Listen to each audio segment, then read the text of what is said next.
नमस्कार।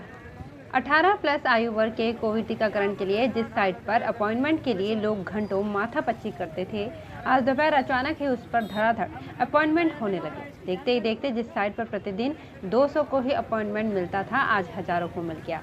लेकिन इनमें से जब कुछ लोग टीकाकरण केंद्र केशव कुटिया पहुंचे तो वहां हकीकत जानकर वे उदास हो गए और प्रशासन ने भी सेंटर बंद कर दिया। क्या था पूरा मामला, आइए देखते हैं। आप देख रहे हैं गंगाजल न्यूज और मैं हूं आभा सोनी। तकनीकी समस्या के कारण आज स्वास्थ्य विभाग को केशव कुटिया में चल रहा 18 प्लस का वैक्सीनेशन बीच में ही बंद करना पड़ा। अनुमान है कि पोर्टल की तकनीकी खराबी या हैक किए जाने के कारण ये समस्या सामने आई है।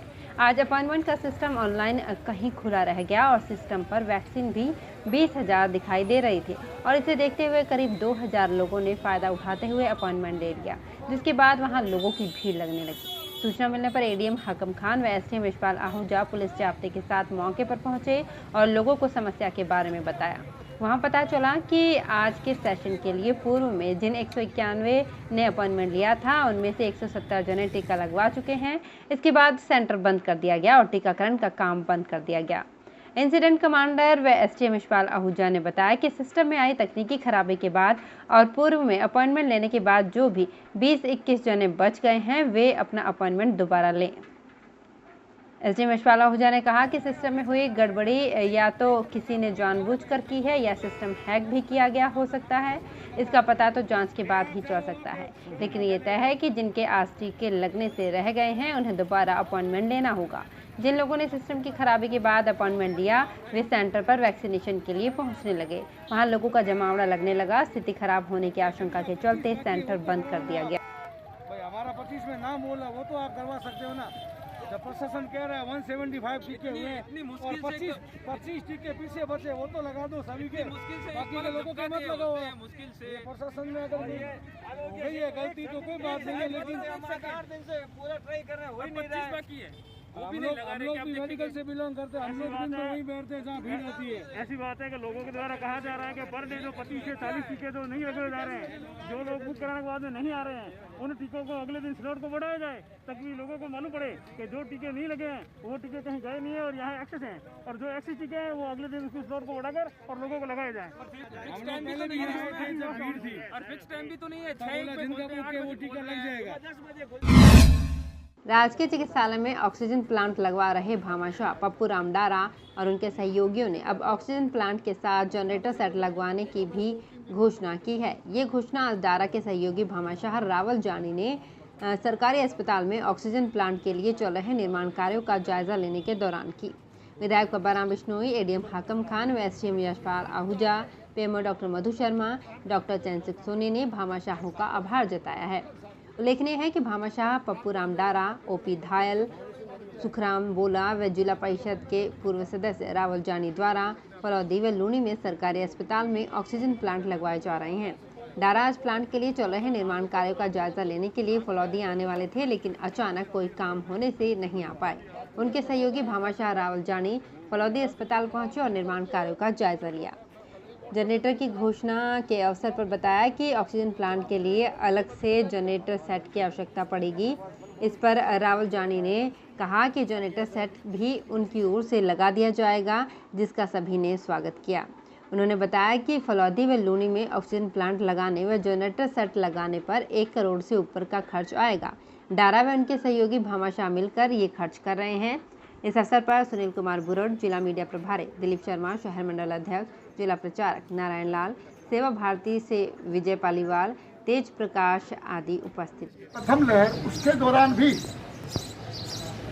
तो भामाशाह पप्पू राम जी डारा, आपने रावण जी, चाहे गायों को चारा डालना हो, चाहे राशन किट देने हो या अन्य के लिए, और इन्होंने तो बड़ी राशि दी है अभी लगभग 48 लाख रुपए। दोनों प्लांट और जनरेटर साइट 1 करोड़ हो जाएगी, 54 लाख और 50,000 का दोनों प्लांट है। हाँ, दोनों प्लांट 1 करोड़ की राशि इन लोगों ने लूणी और यहाँ दोनों जगह इन प्लांट को स्थापित करने के लिए पूरा एक्टिवेट करने की जिम्मेदारी ये ले रहे हैं, चाहे जनरेटर सेट हो चाहे कुछ भी हो।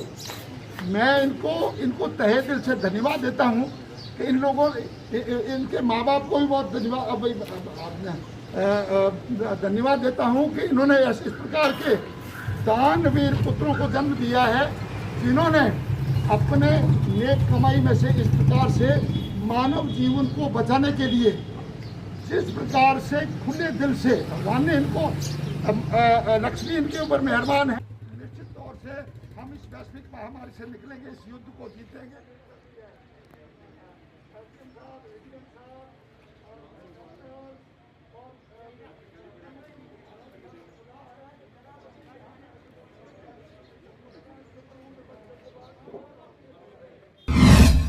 कोविड जांच के लिए सैंपल और टीकाकरण के लिए जिस पर लोगों की भीड़ उमड़ रही है, उसे देखते हुए वर्तमान व्यवस्थाएं नाकाफी साबित हो रही हैं। नगर पालिका के उपाध्यक्ष और जिला देहात कांग्रेस कमेटी के महामंत्री सलीम नागौरी ने मुख्यमंत्री, संभागीय आयुक्त व जिला कलेक्टर को ज्ञापन भेजकर कमियां दूर करने का आग्रह किया है। सलीम नागौरी ने लिखा है कि सरकारी अस्पताल में कोविड सेंटर खोल दिया गया है, मगर अभी तक अस्पताल में एक भी फिजिशियन डॉक्टर नहीं है, इसलिए सबसे पहले यहाँ पर फिजिशियन की नियुक्ति की जाए। पूर्व में जिन फिजिशियन को लगाया गया था वे बीमार होने के कारण नहीं आ पा रहे हैं। आसपास के क्षेत्रों में सरप्लस डॉक्टरों को भी फलौदी अस्पताल में लगाया जा सकता है। उन्होंने शहर में टीकाकरण केंद्र भी बढ़ाने की मांग की है, क्योंकि अब ग्रामीण क्षेत्रों से बहुत लोग टीकाकरण के लिए आ रहे हैं, जबकि यहां वर्तमान में केवल 200 लोगों को ही टीका लगाया जा रहा है। इसके लिए टीकों की सप्लाई भी बढ़ाई जाए और शहर में कम से कम 2 और टीकाकरण केंद्र स्थापित किए जाएं। कोरोना जांच सैंपल के लिए भी सैंपल सेंटर बढ़ाए जाने चाहिए, और नहीं तो कम से कम सरकारी अस्पताल के सैंपल सेंटर को दोबारा चालू किया जाए। समर्पण सेवा ग्रुप ने शनिवार को विभिन्न सरकारी कार्यालयों में जाकर कोरोना वॉरियर्स को मास्क, काढ़ा और सैनिटाइजर का वितरण किया।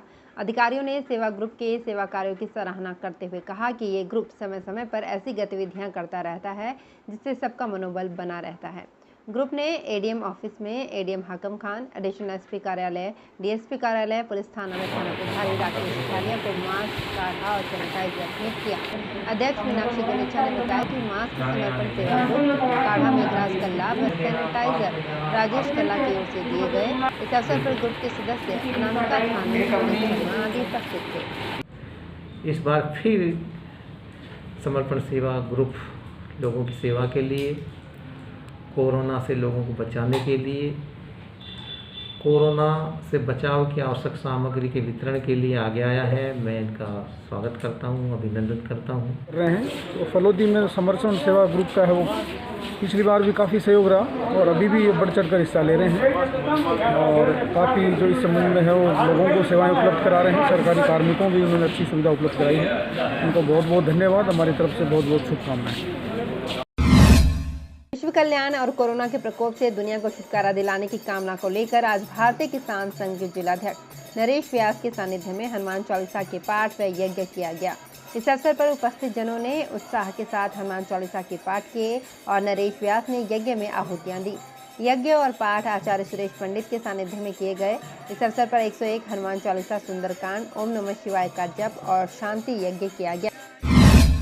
देचू पंचायत समिति के ग्राम पंचायत कोलू राठौड़ा के बूथ लेवल अधिकारी दुर्गाराम बिरट सहित सभी बीएलओ ILI इलेक्शन हेतु डोर टू डोर सर्वे कर रहे हैं। उन्होंने बताया कि सर्वे के दौरान मुख्यमंत्री चिरंजीवी योजना का पंजीकरण के लिए प्रेरित करने, ILI इलेक्शन वालों को होम आइसोलेट हेतु पाबंद करने, कोरोना टीकाकरण का सर्वे कर वंचित को टीकाकरण हेतु प्रेरित करने, शादी विवाह एवं सामाजिक कार्यक्रम नहीं करने की समझाइश की जा रही है। बीएलओ पूनाराम, सुभाष बिश्नोई, हरि सिंह राजपुरोहित, हेतराम, पप्पूलाल, किशन सिंह, राऊराम, परमेश्वरी, सीता कंवर भी कोलू राठौड़ा के अपने अपने क्षेत्र में सर्वे कर रहे हैं।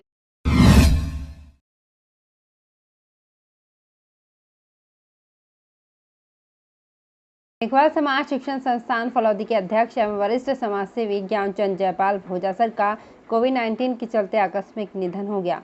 जयपाल कुछ समय से कोविड से पीड़ित थे। उपचार के लिए जोधपुर के MDM अस्पताल में भर्ती थे, जहां पर शुक्रवार दोपहर उनका निधन हो गया।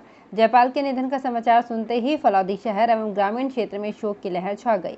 जयपाल ने 4 दशक से भी अधिक समय तक समाज के शैक्षिक और सामाजिक विकास के लिए कार्य किया। उनके प्रयासों से ही फलौदी शहर में छात्रावास के लिए 8 बीघा जमीन का आवंटन हुआ। 22 साल तक समाज कल्याण छात्रावास फलौदी के चयन समिति के सदस्य रहे। इंदिरा गांधी कर्मचारी यूनियन के 20 साल तक अध्यक्ष रहे। इस दौरान सभी कर्मचारी संगठनों के संघर्ष समिति के अध्यक्ष के रूप में 1984 की हड़ताल का सफलतापूर्वक संचालन किया और जेल भी गए। ज्ञानचंद जी के जीवन की सबसे बड़ी उपलब्धि मेघवाल शिक्षा संस्थान के लिए 8 बीघा जमीन प्राप्त करना रहा। आप इस समिति के वर्तमान तक अध्यक्ष रहे। इसके साथ साथ अनेकों सामाजिक कार्य भामाशाह के रूप में कार्य करते रहे। समाज में शिक्षा की जोत जगाने के लिए हमेशा प्रयासरत रहे। अध्यक्ष जयपाल के आकस्मिक निधन पर पूर्व chief commissioner KR. Meghwal, ASP Jasaram Bose, विधायक पब्बाराम बिश्नोई, वरिष्ठ नेता कुम सिंह पातावत, मोमराज बिश्नोई, चेतनराम गंढेर, ललित कुमार गर्ग, डॉक्टर निरंजन मेहरा, बालाराम चौहान, अश्वनी जोशी आदि ने गहरा दुख व्यक्त करते हुए इसे समाज के लिए अपूर्णीय क्षति बताया है। कुछ दिनों पूर्व ज्ञानचंद जयपाल की धर्मपत्नी चंद्रकला जयपाल का भी कोविड-19 के चलते आकस्मिक निधन हो गया था। परिवारजनों ने बताया कि कोविड-19 में सरकार द्वारा जारी गाइडलाइन के अनुपालना में उनके पैतृक गांव भोजासर एवं हाल निवास स्थान बापूनगर फलौदी में शोक सभा अथवा बैठक नहीं रखी गई है।